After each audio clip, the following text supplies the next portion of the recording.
A very good evening to you all. Here we are at the 89th episode of the very prestigious, very unique podcast series, the presidential podcast series of Dr. Sunita Tandulwadkar Madam and Fogsi, where every day at 8 o'clock, one of the 30 chairpersons connects live with all of you with one stalwart or legend there for you to do an interview, to know their views and achievements and all. So here I am. I'm the committee chairperson of the No to Violence Against Women, Dr. Kiran, and it is my privilege to have our own president, Dr. Sunita Tandulwadkar. The most impressive thing about Madam, what we all wish to emulate and maybe will not be able to emulate, is her consistency and her promise that she made to us that she will be there every single day with us. Wherever she is in the world, she connects with these podcasts and stays with us in the delegate. That is wonderful encouragement from you, Madam. And as you all know, Madam is President Fogsi, and in the 90, 100, we will be reaching our 100 today very soon. And in these 100 days, Madam has done hundreds of projects, and hundreds of projects are again in the pipeline. I think every moment she thinks about women's health, every aspect of it. So it's a real privilege to be working under you, Madam. And today our guest is another very strong personality, a star of Fogsi and also Ego, none other than Dr. Shanta Kumari Madam. Why we have had Shanta Kumari Madam for this podcast is, if there is anyone in Fogsi or anyone in the Obgyns field who has made this violence against women, saying no to violence against women as a prime focus or as agenda, it is Dr. Shanta. I think for no to violence against women, it is always Dr. Shanta Kumari who had bring it to Fogsi. And I think it's been more than a decade that Madam has been pursuing it as her agenda, flagship programs. Madam is not only past president of Fogsi, she has been the committee member of the FIGO, No to Violence Against Women Committee, and she's been the treasurer of International Federation of International Employees in Obstetricians FIGO for the second time. And not just local, not just national, she has reached the global arena with this agenda of saying no to violence against women. So it is my absolute pleasure to have Dr. Shanta Madam, who is not just a past president, I can say she's my guide and mentor, both being from the Obstetric Gynec Society of Hyderabad and Telangana. Welcome you, Madam. Thank you for being here. At first, I'll request Sunita Madam to say a few words. Thank you, Kiran Mai. Thank you so much for generosity of the words you used for both of us. We really appreciate that. Shanta, thank you so much for coming on a Fogsi platform. You belong to Fogsi or you are Fogsi, but this is a Fogsi presidential different project given to my committee chairperson. 30 committee chairperson are doing amazing job, and they feel proud because they are the future leaders. They should have that capacity with their oratory skill, their confidence. I'm sure what they were in a first podcast and what is in third podcast, their maturity, their understanding, their experience, they evolved themselves. So I'm so glad, Kiran Mai, you chose Dr. Shanta Kumari, because it's not only for a Fogsi, but for whole globally.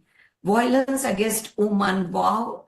I remember first time when she did it in, I think, Hyderabad, the evening program. I witnessed that program, larger than life, on the stage, getting the stars and having this whole morcha. I still remember, but I never thought it will go to the level what she has achieved. So Shanta, thank you, because it's not that violence happens in India. It is a global problem, and you have taken it globally, and the world leaders globally recognize you as the lady who is working for violence against women. You are the one who created this society with so much passion. And I'm thankful that Kiranmai, you got into that society, because not only you have imbibed that passion, but you are right person. But let me tell you one thing about Kiranmai. Shanta, you may be knowing, but for the first time, I've worked with Kiranmai, and what I see is she's very hardworking, very sincere, very meticulous. So my important projects, even if it is not belonging to the violence against women, I know she is a OBGYN par excellence, and I just gave her all the projects which I feel, including launch of my Tirupati Arogya Yog Yatra was Kiranmai helping us to manage in Tirupati. So thank you, Kiranmai. Keep up this quality, and I'm sure one day you will be climbing the ladder. Thank you so much, ma'am. Each word means a lot, and you have been so encouraging. I cannot say in words. Thank Shanta you. madam, And Shanta, our protocol is I go off and I join from the viewers link, and you both will have a dedicated dialogue. Only both of you are in the frame for audience to watch. Okay. Thank you. Thank you. Love meeting you. See you on some other podcast sometimes. Thank you. Thank you. Thank you for joining. Thank you so much. Namaste. Ma'am, good evening. Good evening, ma'am. Good evening, Kiran. Shanta madam. Yeah. Shall we Good start, evening. ma'am? Yeah, good evening, and my greetings to you and everyone who is watching this podcast. And it was a pleasure to have Sunita with us, the president Fogsi. Every year, the Fogsi president changes, but that the position of a Fogsi president is very important to us Foxians, because that is a position which we look upon as leading our organizations, being at the forefront of trying to take care of the Foxians and women's health, which we deal with day in and day out.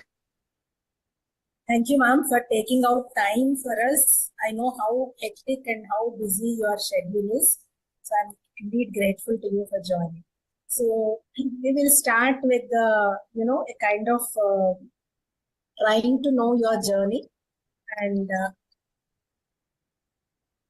what made you really focus on this very important topic. Because as OB-GYNs, violence against women doesn't touch our field.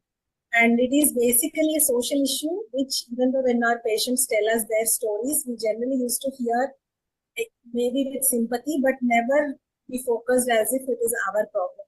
So, ma'am, as an OB-GYN, what made you think that this is our topic that we have to really focus on? What made you, make it your passion? Okay. Thank you, Kiran, for choosing this topic as today's topic for podcast. I congratulate you for the excellent work you're doing. Yes, you're absolutely right. Now, in fact, you know it, but let us tell it to our viewers how this journey of mine in this No to Violence Against Women started. It was way back in 2015 when FIGO was led by Professor C.N. Purandare. This No to Violence Against Women working group was established. It was Arun Kumaran sir's idea as the FIGO president. And when he had suggested, this group started. And Diana Galimberti from Argentina was the chair of this group. And I was one of the members. And there were some more members from the WHO and other parts of the world. And when I became a member of this working group on No to Violence Against Women, at first I was wondering, what is it that as an OB-GYN, I am supposed to do for this group? So I had a general conversation with the team members and other FIGO officials, and they said, well, you have to see what it is you can do in this field. And Diana Galimberti was a very focused person who is from Argentina and who was very passionate about this women and women's issues. And I realized it was at that point that we obstetricians are at the forefront of taking care of women's health. So then I thought to myself, probably this is one field where enough focus has not been put by OB-GYNs. And it's time for us to actually focus on the topic because it impacts women's health in so many aspects, in so many more ways than we expect.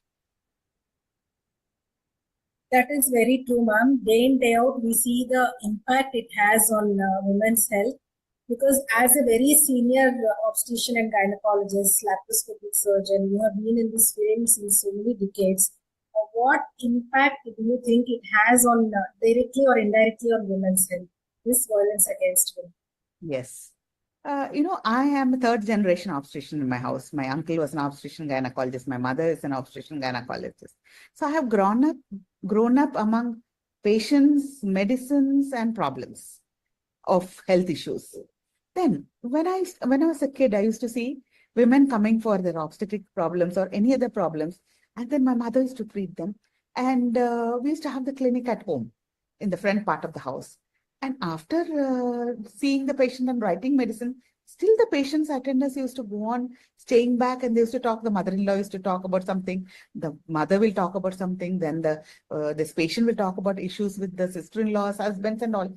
So I used to tell my mother, "You've already seen the patient. You've written the medicines. Why are you spending more time?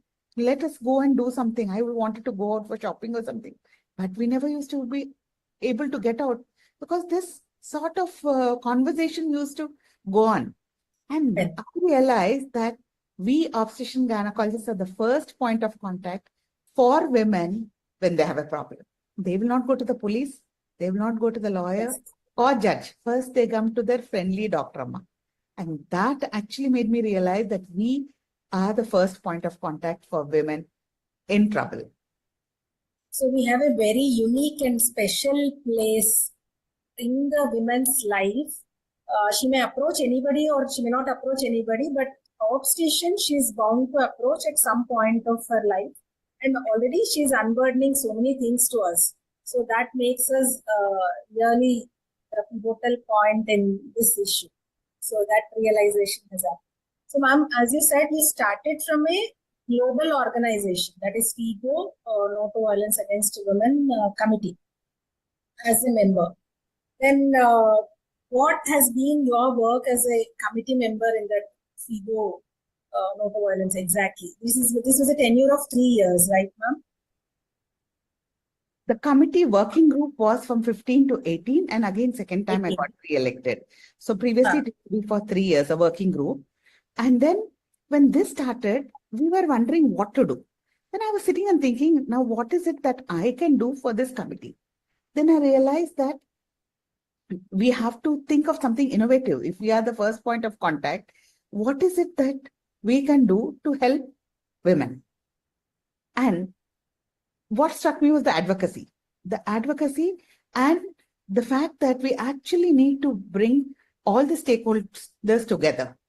Because when you're dealing with this violence against women, it is not only physical, it is psychological, and as far as women's health is concerned, it is women's sexual and reproductive rights are at stake. So we as obstetrician gynecologists are taking care of women's sexual and reproductive rights, their problems. So when a woman is actually not given an access to a contraception, when the woman is not given an access for an abortion, when the woman is not given an access to conceive on her own at a right time, so that is also a violence against the sexual and reproductive rights. And who better than an obstetrician gynecologist who can help that woman? So I think the onus is on all of us globally.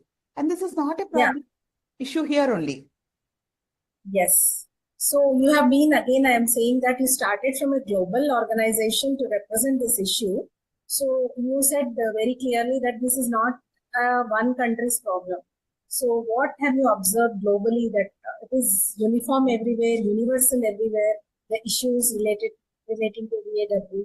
And also you said one very important point that who else but an obstetrician gynecologist to be the best advocate for a women's sexual reproductive rights, and also to say that violence against women should stop.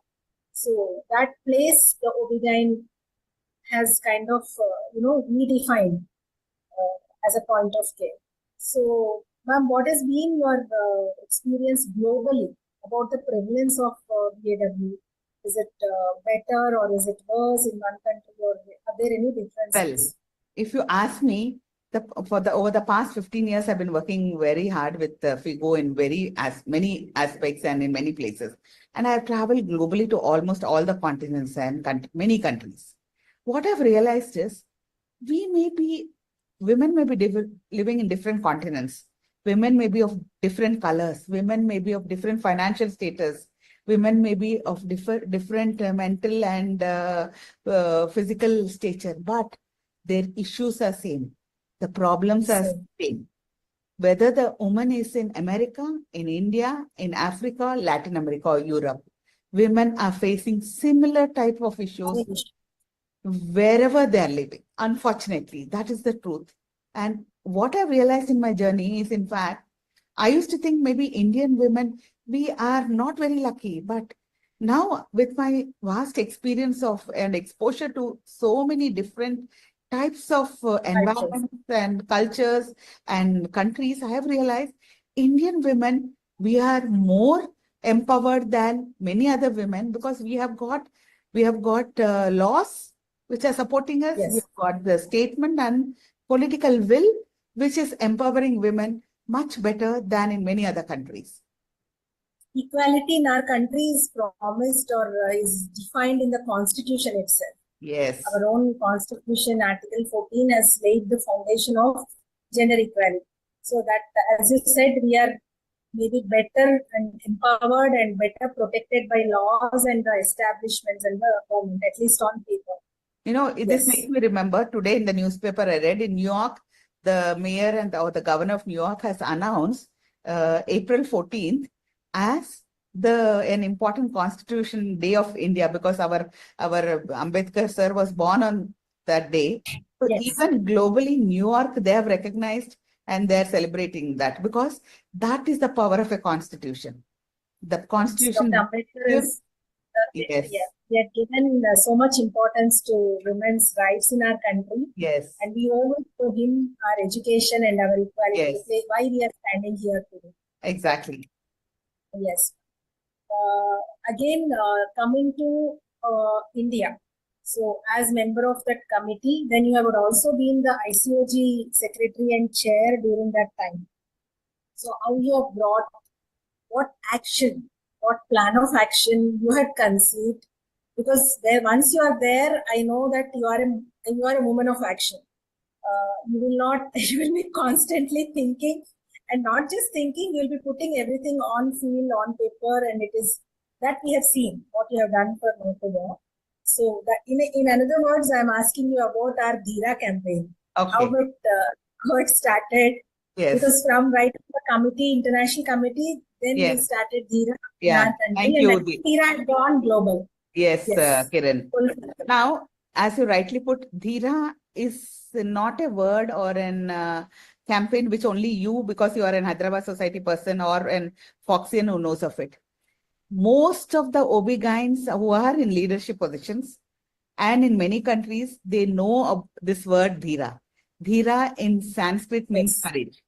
So actually, when I conceived this idea of this initiative, as I told you, when I became the member of FIGO committee on No to War, I was thinking, what is it I can do? Then I realized my first duty is advocacy. First, I need to make my Obgyns realize the importance of this issue in women's health. So to make this issue to be known to the Obgyns and to the society was my aim. Then I was thinking how I should do it. Then I thought the first thing is advocacy. You have to show. Then I thought you want to send a message, you have to be loud. You have to have it. Then I thought, what else can I do? Then the idea came to me, okay, I'm starting this Dheera initiative. Let me do a cyclothon. So you were there, and one fine day I said, we will do a cyclothon. And that cyclothon, I said, why? Because cyclothon will bring a lot of interest in people. Young people. I wanted to involve the general public, girls and boys. I wanted to involve the Obgyns. And this Dheera initiative, I brought the National Commission for Women, the police, the she teams, the judiciary, and the organizations, Fogsi, FIGO was there, ICOG, Obstetrician Society, Hyderabad, and general public, media, print, TV, and radio. Because if it was a huge success, and It was I because remember, ma'am. this campaign, why the media? Because whatever we do, only when it comes in the media, and then people read about it. Then people hear about it, and then the message goes more. That was the reason why I involved the TV press and all. Then at that time, only if Shantakumari is there or Sunita is there or Purandare sir or Arul Kumaran is there, you won't have the enough this thing. If an actor is there, if a celebrity is there, if an Amitabh Bachchan, Chiranjeevi or a Shah Rukh Khan is there, then automatically the scope of this project will be multiplied. That is the reason I realized that we need a celebrity. So that's where we got Lavanya Tripathi, one of the leading heroines of our South. Even Sindhu had come as a girl child ambassador. Yes, that was in It was a 2013 when we huge started off. statement. We got Sindhu, PV Sindhu as the ambassador Girl for child. the girl child campaign. And Sindhu went on. She was a young girl of 16, 17 years. She grew up to be one of the strongest girls of our country, bringing in 2 Olympic medals. That shows the power of a woman. And that power is when people invest their belief in their effort. So that is what is important for us. And that's how I remember the initial days of campaign. I think, people used to maybe get inhibited with the word of violence. Yes. When we talk of violence against women, it's something very, but from that point to now, when people spontaneously, boys, girls, men and all are easily saying that and, very spontaneously joining the campaigns. Yeah. Advocacy matters. Yes, so from 16 when we started and I started this cyclothon, the next year I said bikeathon. And in bikeathon, that was the time I realized who needs to partner with men was the fight. So I said, unless the men partner, we won't find a difference. So we had a male celebrity that time. We had actually had a male celebrity. We had a male police commissioner. And we said, men and boys, you need to partner to say no to war. And that's how the campaign went on. And that time, incidentally, the president of FIGO was Purandare sir and president-elect was Carlos Huckner from Bolivia. Both of them were also there. So this sent out a strong message that this Dhira, no to violence against women, is a very important aspect of women's health, and men have to say that they partner with us and say no to war. Yes, to this day, when we do the no to war committee activities or Dhira activities, generally the tendency is to focus on girl children or women. But we keep saying that involve men, involve boys. I think that's a very, very important point. Then came your presidential year, where your theme itself was Fogsi for all always, and we had another beautiful, I would say beautiful because the whole year we were saying Fogsi for all always and say no to violence against women. It became like a mantra on everybody's lips. The theme was Fogsi for all always. Dhira, no to violence against women. So this was the campaign which has consistently been there, and to date also people are still doing it in our country. Yes, enormous work was done. Again, your brilliant brainwave or brainchild was the school certification program, which was, can you share something about it? Yes. That was a time in 2021 when we were actually battling COVID, and 21 when I took over, COVID was slightly going down, and it was an uphill and downhill course. So one day I was just walking in the park and I was thinking, everyone was telling, okay, you're doing Dhira. What is it that you're going to do? What is going to change? But that was the time I realized that, how will you bring about a change? You'll be able to bring about a change when you have the generation which is coming up are gender neutral. Then I realized we have to catch the girls and boys, the young boys and girls, because they are in the growing phase. Make them realize the importance so that they grow up gender neutral. So I thought that we should encourage these girls and boys to grow up to be gender neutral. And then I thought, how can I involve them? I thought, let me do a small course for them on Dhira course. Then that was the time online courses were on because of the COVID. He said, now easy to reach all the schools. Then I said, let me do this DIRA online school certification course. Then how to catch hold of the interest of the children to attend? Then I thought, okay, you have to give them something, some incentive, some chocolate or something. So the chocolate is a certificate. And if you give them a certificate with the Foxy or a Figo logo, they're not interested. So you have to give them something which they cherish. Then I realized if you have a WHO or a UNICEF partner, then they will be very happy. And that's how I realized that we should give them what is of interest. And I then had a discussion with the UNICEF and Global and UNICEF India, and they agreed to partner with me. And we came with this DIRA online school certification course of Foxy with UNICEF. And then we started the master training courses, and you were a very active member of that with so many other members from Hyderabad, Aruna Suman, Krishna Kumari, Jamuna, Vindhya, Shobha, so many, Usha, Krishna, Kiran, so many, Maljini, everyone, there were so many people. Hyderabad Society, they were so eager. And then this course actually has trained so many, we have by the end of the course trained more than 5,000 Obgyns to be master trainers. And train them because Shanta Kumari alone can't go to all the schools in the country. Kiran alone can't go to all the schools. But we have got, that time we had 38,000 members. 38 members of Foxy have access to millions of school children. So that's how we were able to start involving the Foxians. And so many Foxians were so enthusiastic to take part of in this program. Of course. Remember that times, because again, in the beginning, there was an apprehension that whether schools will be taking it up, because so many objections schools have, parents have, and the module was so beautifully crafted, and it was, it went through the UNICEF also. Yes. We made it go through UNICEF, and even today, people who use that module say that it's one of the most wonderful module. And the feedback they get from teachers and parents, we ourselves have experienced so many parents and teachers coming back that nobody addressed this issue. The school doesn't address this issue, parents don't address this issue, so children never know what is this. So I personally felt that DIRA gave a platform for us as doctors or as mentors or trainers to be in front of students and teachers. And teachers felt so very happy that this is being discussed. And the girls and boys who never spoke to each other about these things, they came up and they used to share so many things, including boys. So much of discussion and debate it used to generate. So that is one of the most wonderful ideas.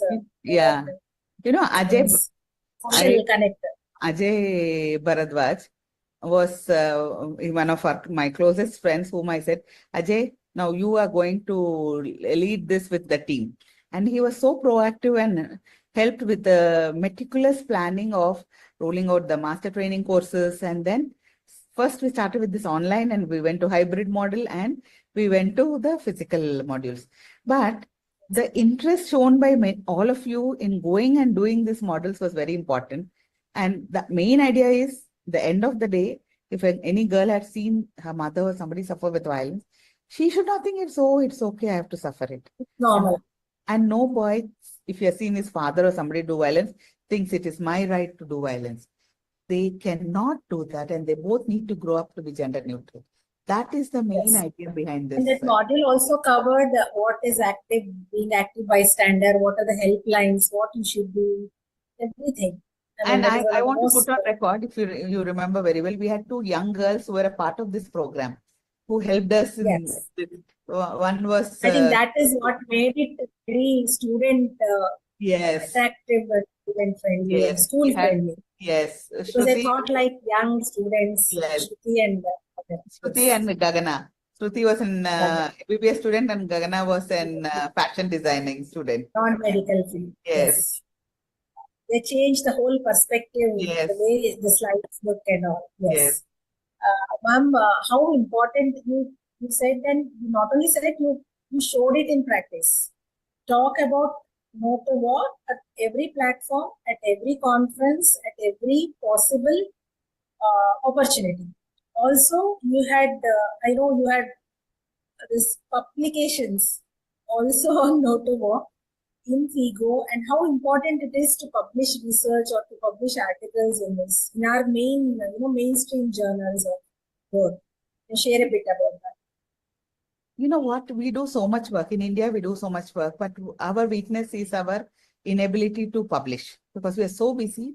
We don't find time to publish. So then I realized, especially this aspect, violence against women, when we were trying to get some literature on things, very little literature is there on online. So I decided when we were doing so much work, I thought the responsibility is on me to get this published. And that's how with this DIRA school certification course, we published in the IJGO, we published in our journal of our Fogsi journal Jogi. And I'm very glad to share with you this publication which came in the IJGO was one of the most well-read article of IJGO of that year. Most viewed, yes. Most Not only that, Jogi issue, I remember, it was one of the 10 top downloaded articles, even in our Jogi. Yeah, even Yes. IJGO, it was one of the most top downloaded article. And I specially made it an open access article. Yes. Because I wanted this to reach the masses. Yes. It was expensive, but I felt we need to spend on that because I wanted anyone who wanted to have some information should be able to access this. That was the It reason. is quoted by many other articles I have seen. And as you said,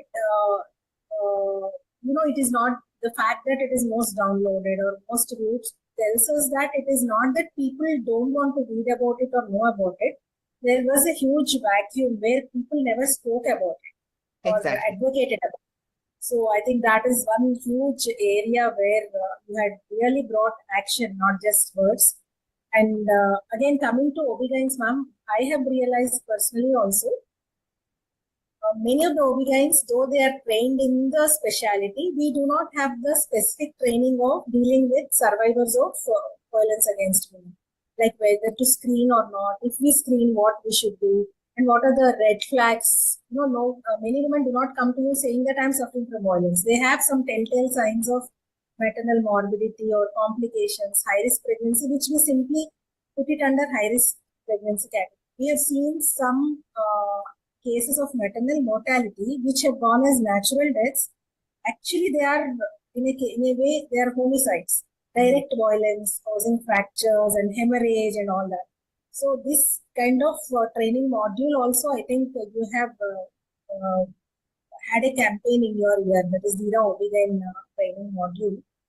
So it is also very important that many of our Obgyns are willing, and they are even as part of my committee work, I've seen so many Obgyns want to do work in this area.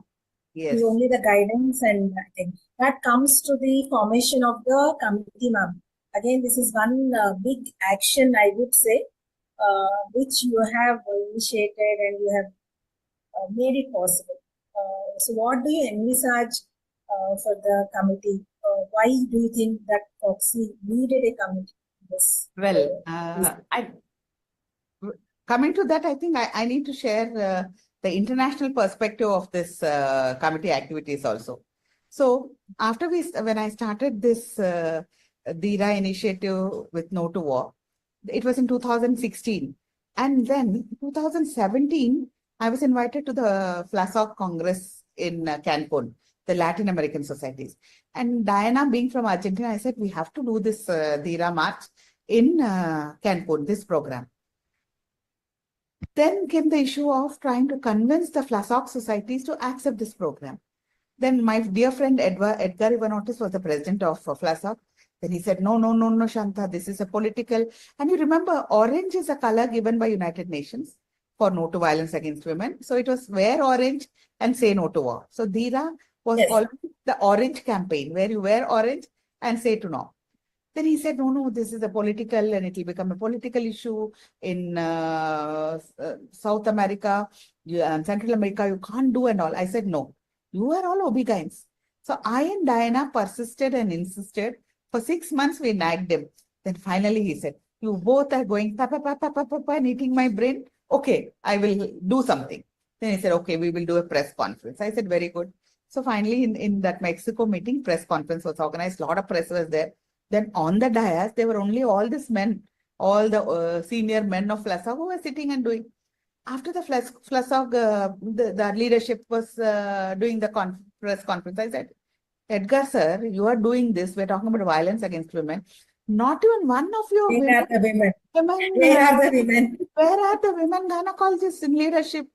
He said, no, we are finished. I said, no, this is also violence against women. Then he said, you want to talk More about representation or a poor representation. He said, I said, yes, of course. You don't know Spanish. I said, doesn't matter. You give me an interpreter, but we will talk. So we had a press conference.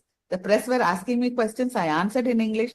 I really don't know. And I really hope that the interpreter interpreted it properly, what I wanted to tell. But it was in the press in Cancun, Mexico.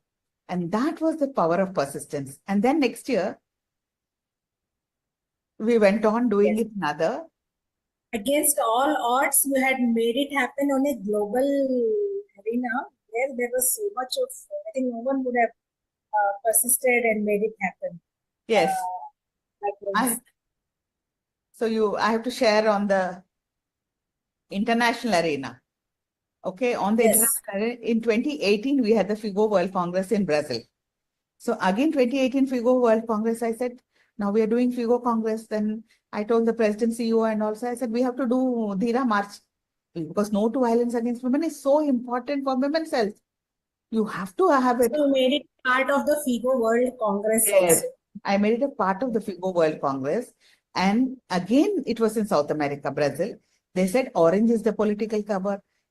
You can't do this march. Then that time, president was CN Purandare. The CEO was Johan was. They put their foot down. They said, this is a FIGO Congress. And this is our Congress. We have to take care of women's health. And what we are saying is what the world is looking at us. So in this conference, we are definitely going to have this Dhira March. And we managed, so Diana and I persisted. In fact, there was no cooperation. I had sent a lot of caps and t-shirts to Brazil. They were all confiscated at the customs. And they asked me to give 10,000 pounds as bribe. I said, 10,000 pounds is too much. I can't give. So finally, they didn't give us. We had only one cap and one t-shirt, which was there in our suitcase. That our main team leader wore it. And we made some banners, placards. And this march, I said, was after the General Assembly. And that day, so many member societies joined. Right, ma'am? It was in Rio. Yes. Rio, Brazil. So many member societies joined. And we made it very loud and clear that women's health matter. And incidentally, Brazil, Rio had a woman who was the commissioner of the police. She was there. And then even in South America, it's like India only, women's rights are also an issue. Sometimes the safety of women was a problem. So, and there in that march, I realized there were European doctors, there were UK doctors, the American, and so many other parts of the country. Then I realized that this violence against women is there in all the countries globally. Even among the doctors, even among no area is exempt from this. So, yeah, after your presidency, I think you continued to be treasurer FIGO for another term. And I don't know the details, but I do know that there were many other countries who were very keen on taking up this Dhira school module, and some countries have taken up. This is something really huge, ma'am. I mean, before I go into this, I would really say that what you had done in Rio is, we keep saying to our Dhira module or anyways to survivors or anybody, that don't be silent, raise your voice. I think that's what you have shown in practice, raising a collective voice against all odds. It makes a huge difference. It was not very easy, Kiran.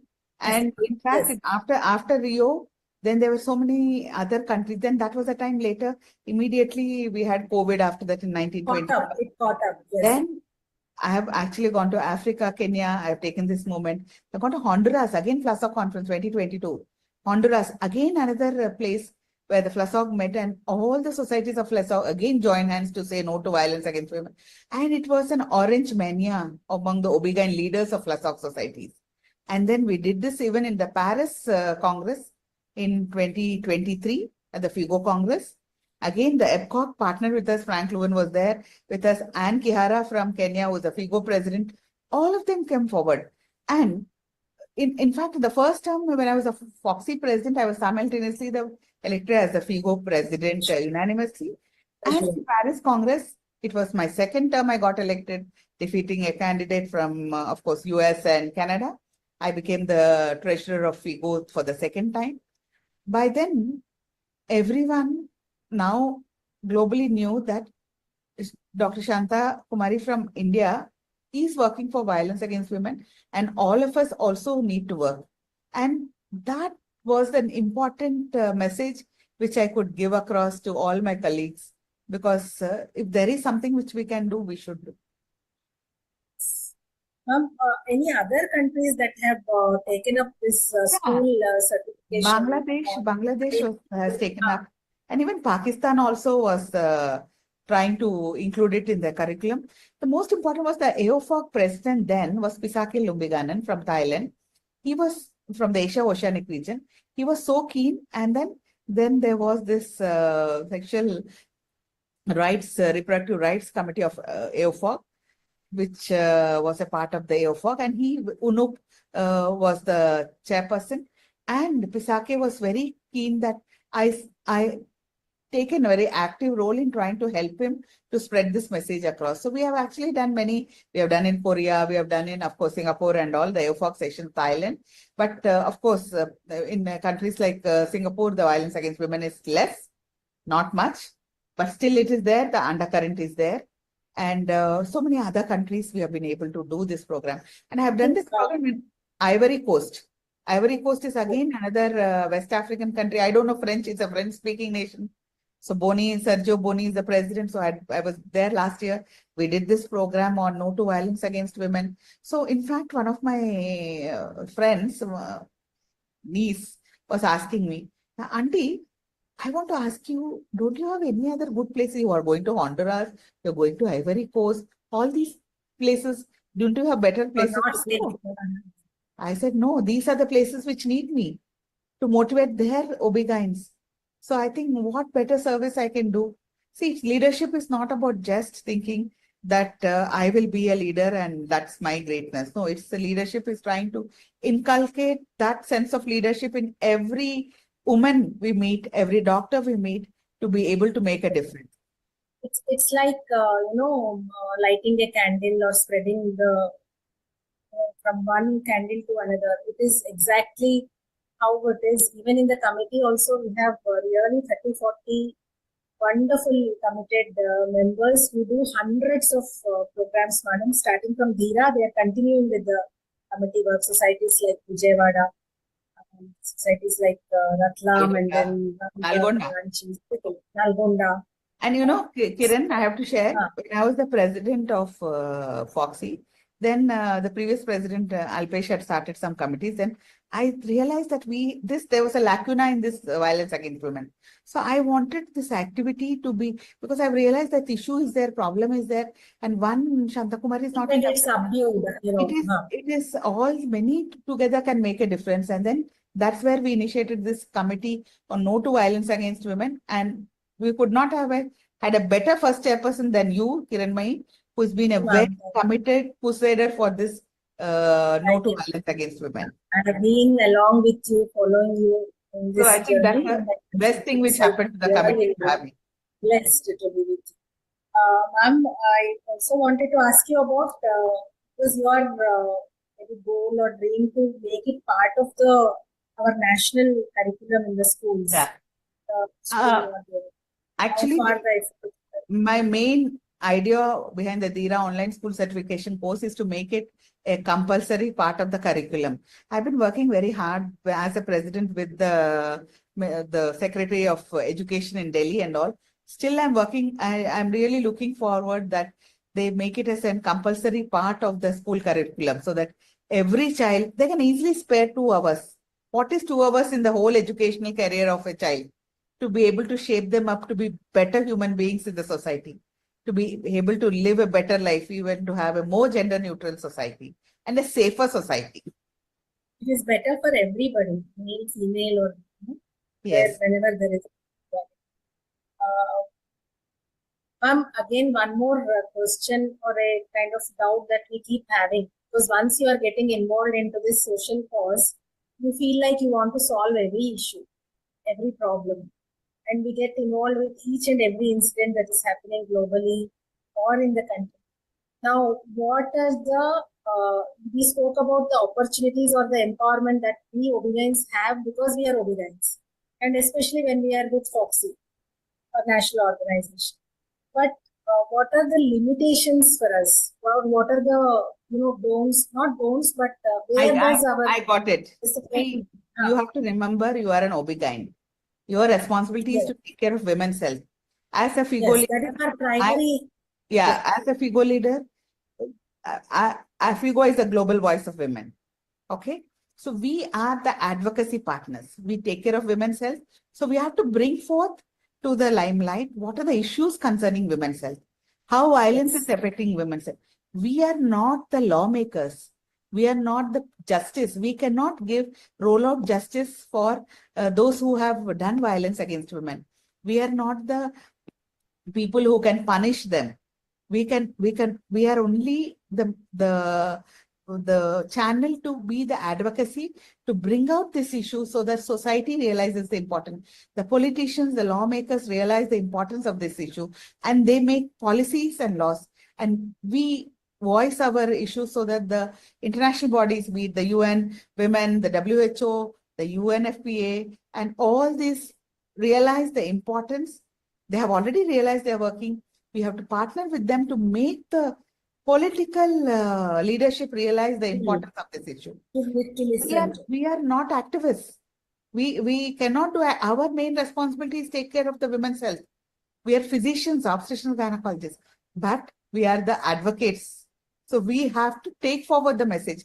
Somebody asked me, 10 years you have started. What is the statistics? I said, we are not the lawmakers or the policy. We advocate and we want to bring about the change in the lawmakers, in the society. And it is a responsibility of each and every member of the society, families, parents, everybody's. And ma'am, one more issue is when fortunately we have very women-centered laws, whether it is MTP amendments that we have had or whether it is safe abortion and all. But unfortunately, some of the countries, for example, USA, we are seeing that abortion laws and they are going against women. In that situation, what is the responsibility of women organizations? We make it our voice matter. That's when I spoke in the beginning, I told you, we are very empowered being Indian citizens. We had an MTP law act in 1971 when I was in school. And in 2021, when I was the president of the very women-centric. Yes, MTP law was amended and made more liberal to help women. I have access to the right to have a safe abortion. Unfortunately, there are a lot of different parts of the world globally. We have got different religions. We are Hindus. We have got so many other Catholics, Christians, Muslims, and all. Each religion has a different. No religion will advise something which is wrong. But when it comes to women's health, the political leadership should look at what are affecting women's health, and women's sexual and reproductive rights are very important for their health. And no government should actually be deciding when a woman is going to have contraception, when a woman is going to have an abortion. So who is going to decide? Is it going to be the mother? Is it going to be the mother-in-law? Is it going to be the husband? Or is it going to be the government who's going to decide when the woman is going to have an abortion or to have an contraception? It has to be the woman who has to have the right to decide her sexual and reproductive rights. True, ma'am. And one more issue is about, as we have told, religious this thing. Religious leaders also, if they are brought into the fold of stakeholders, because they have a huge place in advocacy and connect with the people, because everybody listens to them whenever it is their own religion. We come almost to the end of podcast. I have a very personal question, if I am permitted. What is the secret of your strong, unwavering personality and resilience? Because I've seen you. Whatever be the calamity, I would say, you never kind of budge, or even if it's not that you are emotionless, you are, but you rise above it. And what I have learned personally from you is not question why it has happened or how it has happened, but what next. So that is how you always go, and it has kept away the negative vibes from so many of our lives. I think whoever are with you. So what is the secret? How you got this? You are a no-nonsense person. You speak your mind, and yeah, that's how you have been. And you are a very, very strong person. So nothing will move or shake you. So what is the secret? Well, Kiran, I think I have had a great influence of my grandmother in my growing phase, and even my grandfather, whom I lost when I was very young.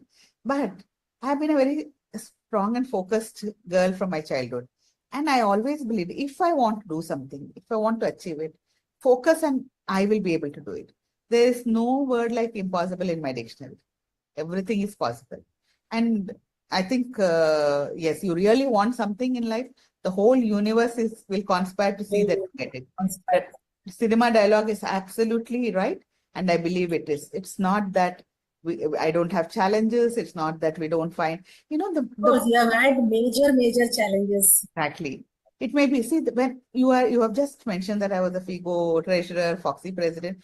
Everything comes with so many other issues. When you become the Fogsi president, people think why she should be the Fogsi president. When you become the FIGO treasurer twice from India, oh, why should she become? Why not me? But they have not seen the 15 years of struggle behind it. Okay, it's very easy to think that, oh, why should she get it, or why not me? But whatever happens, I feel nobody can change anyone's destiny. So we have to be very focused, come what may. If you have decided to do something, if you think that is right for you, I think stand firm in your conviction and you will always be right. There are ups and downs. It doesn't matter. That is life. But then always look beyond, and what is in your destiny will always happen. And you have a big role. Every person has a role to write their own destiny. Again, it's an indirect message, but again, I would ask you, women, whether we agree or not, we do have many invisible hurdles. Society puts it, or we take it upon ourselves because of our, the reproductive functions that we have, or the societal things that we have. So these are some invisible hurdles and constraints. So what is your message for women? Because what I have seen is many women, whether they are working, they get themselves limited to that work sphere and the home sphere.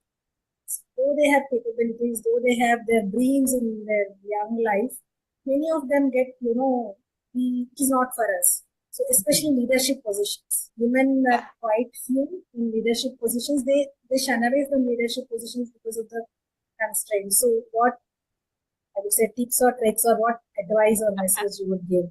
Well, especially in leadership positions.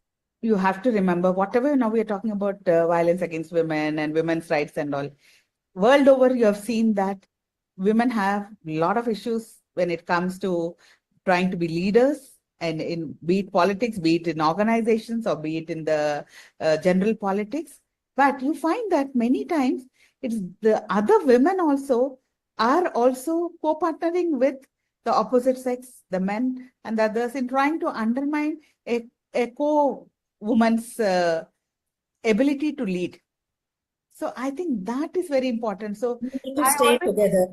I feel women need to partner with each other to be able to go forward and bring about sisterhood. Exactly. So generally when a woman reaches bond, or the solidarity is very, very important. And if you look into some of the studies, I've seen that women leaders do much better than male leaders. Even if you go into simple politics. Country heads, even forget country heads, go to small sarpanch level at villages. Yeah. And Even women, farmers, yes, also, yes, women they do sarpanch. wonders. And if you see in many communities in our own country, we have seen our seniors when we are growing up and all. Women are a very important part of the family and society. A family's future, I think they have more future is shaped. resilience and Yes, more emotional bandwidth yes, also because of them. yes, absolutely. Thank you so much, madam. It's been almost 50-55 minutes of your Yes. time, precious time. And again, once again, I thank Sunita madam, President Fogsi, for this wonderful opportunity, and special thanks to you for joining today with us. So Thank this you. brings us to the end of 89th episode of podcast. Thank you so much. Thank you so much. Thank you, Kiran, and I wish you and all the others who are doing this wonderful program, and I appreciate Sunita for actually bringing up this very interesting aspect every day to do a podcast. Learning Not easy. experience. It's a very difficult task. I know I was a Foxy president, and it is so very difficult to be able to join in each and every podcast. So I really congratulate her and her whole team for this wonderful podcast sessions.